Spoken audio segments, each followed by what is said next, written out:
to OURADULLAM, where hidden seasons become holy ground. Power in this world is often measured by position, presence, and applause, but divine power is measured by surrender.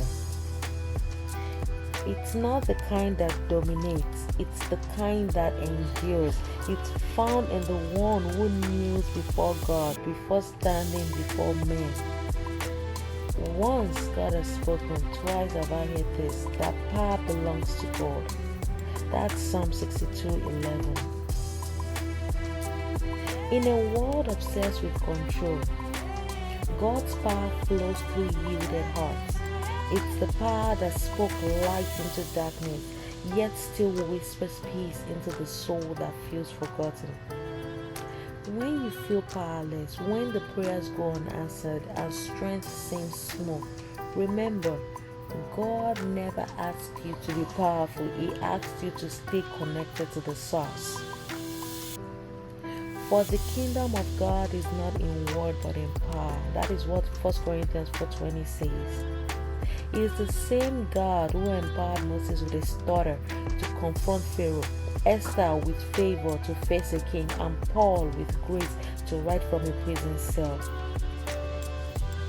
Their power wasn't in circumstance, it was in communion. Isaiah 40:29 says this, He gives power to the faint, and to him who has no might, He increases strength. So every time you choose prayer over panic, faith over fear, surrender over striving, you are walking in power. Heaven's kind, quiet, steady, eternal.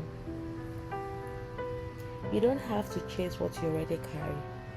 His spirit in you is power unshaken by seasons, unbroken by pain, and untouched by fear.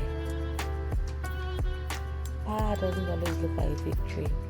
Sometimes it looks like stillness. This is OURADULLAM, your OURADULLAM, where God reminds you that real power isn't taken, it's given. Until next time.